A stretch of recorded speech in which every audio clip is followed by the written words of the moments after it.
ঘরে বসেই খুব সহজ উপায়ে মাত্র ৫ মিনিটে বানিয়ে ফেলুন দারুণ সুস্বাদু হোমমেড চকলেট রেসিপি। তো আজকে আমি এই চকলেট রেসিপিটা তোমাদের সাথে শেয়ার করব। হাই গাইস, আসসালামু আলাইকুম, welcome back to my channel. কেমন আছো তোমরা সবাই? আশা করছি ভালো আছো। আল্লাহর রহমতে আমি অনেক ভালো আছি। তো গাইস, চকলেট তৈরি করার জন্য এখানে সর্বফার্স্ট আমি অ্যাড করে দিচ্ছি কোকো পাউডার। তো কোকো পাউডারটা দেওয়ার পরে এখানে আমি দিয়ে দিচ্ছি কর্নফ্লাওয়ার। আর কর্নফ্লাওয়ারটা দেওয়ার পরে এখানে আমি অ্যাড করে দিচ্ছি চিনি। তো মিষ্টিটা কিন্তু তোমরা যে যেমন খাও তেমন দিতে পারো। তো চিনি দেওয়ার পরে এখানে আমি অ্যাড করে দিচ্ছি গুঁড়া দুধ। তো সবগুলো উপকরণ দেওয়ার পরে শুকনো উপকরণগুলোকে ভালোভাবে নেড়েচেড়ে মিশিয়ে নেব। তো ভিডিওটি ফার্স্ট থেকে লাস্ট পর্যন্ত দেখতে থাকো, আশা করছি ভালো লাগবে। আর ভালো লাগলে প্লিজ একটি লাইক আর একটি সাবস্ক্রাইব করে পাশে থাকবে। তো দেখো, শুকনো উপকরণগুলোকে খুব ভালোভাবে আমি মিশিয়ে নিছি। তো এই পর্যায়ে এসে এখানে আমি অ্যাড করে দেব আগে থেকে জাল করে রাখা দুধ, তরল দুধ। তো দুধটা দেওয়ার পরে কিন্তু অল্প অল্প করে দুধ দিয়ে দিয়ে তারপরে কিন্তু এই চকলেটের ব্যাটারটা আমি ভালোভাবে মিশিয়ে নেব। তো যেহেতু এখানে শুকনো উপকরণগুলো ছিল, সেই ক্ষেত্রে কিন্তু একটু সময় নিয়ে মিশিয়ে নিতে হবে। তারপরে কিন্তু চুলায় বসাইছি, আর চুলায় বসালে কিন্তু তেমন একটা টাইম লাগবে না। দেখো, একেবারেই কিন্তু ঘন হয়ে গেছে। আর এটাকে অনবরত নেড়ে চেড়ে তারপরে কিন্তু ঘনত্ব একেবারে করতে হবে।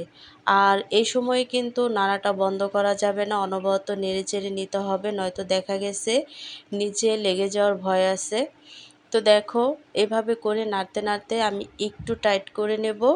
তো দেখো, অনেকটা কিন্তু এই ডোটা কিন্তু একেবারেই ঘন হয়ে গেছে।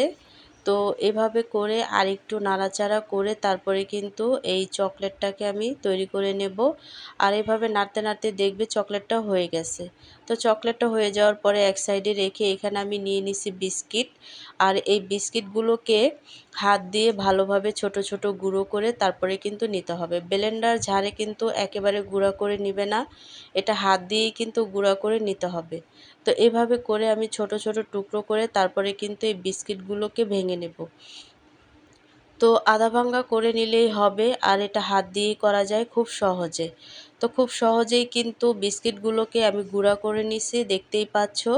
তো এই পর্যায়ে এসে এখানে আমি অ্যাড করে দেব বাদাম, বাংলা বাদাম যেটাকে নাকি চীনা বাদাম বলে। আর এখানে দিছি পেস্তা বাদাম। তো পেস্তা বাদামটাকে কিন্তু আমি ছোট ছোট কুচি কুচি করে কেটে নিছি। আর এখানে আমি অ্যাড করে দিচ্ছি যেই চকলেটের ব্যাটারটা আমি ভালোভাবে রান্না করে নিছি, সেটা কিন্তু এখানে আমি সম্পূর্ণটা অ্যাড করে দেব। তো দেখো, এখন হালকা হালকা গরম আছে, এই পর্যায়ে কিন্তু এই চকলেটের ব্যাটারটা মিক্স করে নিতে হবে। তো সবগুলো উপকরণের সাথে কিন্তু আমি ভালোভাবে নেড়ে চেড়ে তারপরে কিন্তু আমি মিক্স করে নিচ্ছি। আর এই কাজটা কিন্তু হালকা গরম থাকতেই করে নিতে হবে। তো দেখো, এইভাবে করে কিন্তু ভালোভাবে হাতের সাহায্যে মিশিয়ে নিতে হবে। তো এইভাবে করে তোমরা কিন্তু মিশিয়ে নেবে।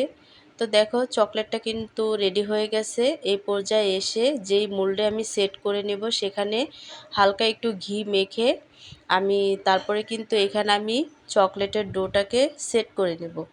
তো দেখো, এই কাজটা গরম থাকতে থাকতে করতে হবে, নয়তো দেখা গেছে চকলেটটা কিন্তু অনেকটা শক্ত হয়ে যাওয়ার চান্স আছে। তো এভাবে করে কিন্তু চকলেটটা সম্পূর্ণ দিয়ে আমি ভালোভাবে এই মোল্ডে সেট করে নেব। আর তোমরা যদি অন্য কোনো মোল্ডে সেট করতে চাও সেক্ষেত্রেও সেট করতে পারো। তো আমি এখানে সেট করে নেব। এভাবে করে সুন্দরভাবে ভালো করে তারপরে কিন্তু সেট করে নিতে হবে। তো খুব সহজেই কিন্তু হয়ে যাবে। আর এটা সেট করে নেওয়ার পরে কিন্তু আমি 1 ঘন্টার জন্য নর্মাল ফ্রিজে রেখে দেব এই চকলেটটা একেবারেই শক্ত হয়ে যাওয়ার জন্য। তো দেখো, তো আস্তে আস্তে করে তারপরে কিন্তু আমি এই চকলেটটাকে সেট করে নিচ্ছি। তো খুব সহজভাবেই কিন্তু চকলেটটাকে আমি সেট করে নিছি, দেখতেই পাচ্ছ। আর এটাকে আমি 1 ঘন্টার জন্য নর্মাল ফ্রিজে রাখছিলাম। তারপরে কিন্তু 1 ঘন্টা পরে বের করে আমি চকলেটটাকে সাইজ করে কেটে নেব। তো একটু শক্ত হয়ে গেছে, আর কাটতে কিন্তু তেমন একটা সমস্যা হয় না। এভাবে করে কেটে নিলেই চলবে, যেহেতু চকলেট আর সব দিক দিয়ে কিন্তু চকলেটটা নরমই থাকে। তো এইভাবে করে আমি সাইজ করে কেটে নিছি, দেখতেই পাচ্ছ। তোমরা যেই সাইজে কাটতে চাও সেই সাইজেই কিন্তু কেটে নিতে পারো। তো আমি এভাবেই কেটে নিছি। তো এইভাবে কেটে নেওয়ার পরে কিন্তু চকলেটগুলো দেখতেই পাচ্ছ। আর এখানে কিন্তু আমি আলাদা আরেক রকমের চকলেট নিছি, ক্যাডবেরি। আর এখানে বাটার দিয়ে দিছি। তারপরে কিন্তু এই দুটি উপকরণকে আমি ভালোভাবে একেবারে জুসি করে নেব। তো দেখো একেবারে জুসি হয়ে গেছে বাটার আর হচ্ছে ক্যাডবেরি চকলেটটা।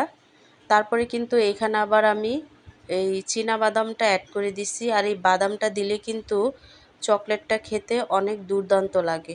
তো তোমরা কিন্তু অবশ্যই এই বাদামটা দেওয়ার চেষ্টা করবে। তারপরে কিন্তু প্রত্যেকটা চকলেট আমি এই চকলেটের ব্যাটারের সাথে এভাবে কোট করে নেব। তো দেখো প্রত্যেকটা চকলেটেই কিন্তু আমি এভাবে কোট করে নিছি। আর চকলেটগুলো কিন্তু একেবারেই শুকিয়ে গেছে। আর দেখতেই পাচ্ছ তৈরি হয়ে গেল হোমমেড ঘরোয়াভাবে চকলেট রেসিপি। তো দেখলে তো গাইস কতটা সহজভাবে এই চকলেটটা আমি ঘরোয়াভাবে তৈরি করছি অল্প উপকরণ দিয়ে। দোকান থেকে কেনা চকলেটের চেয়ে অনেক বেশি স্বাস্থ্যসম্মত ও নিরাপদ। এই চকলেট বাচ্চা থেকে বড় সবাই পছন্দ করবে আর পছন্দ করে খেয়ে নেবে। তো বাচ্চারা যেহেতু চকলেটের অনেক পাগল, তো সেই সময় কিন্তু আমরা এই ঘরোয়াভাবে এই চকলেটটা তৈরি করতে পারি খুব সহজেই। তো আজকের রেসিপিটা কেমন লাগছে অবশ্যই কিন্তু কমেন্টে জানাবে। তো অন্য কোনো রেসিপি নিয়ে তোমাদের মাঝে আবার চলে আসব। আজকে এই পর্যন্তই। সবাই সুস্থ থাকবে, ভালো থাকবে। আর ঘরোয়াভাবে স্বাস্থ্যসম্মত খাবার এভাবে তৈরি করে খাবে, তাহলে কিন্তু অনেকটাই ভালো হবে। আল্লাহ হাফেজ।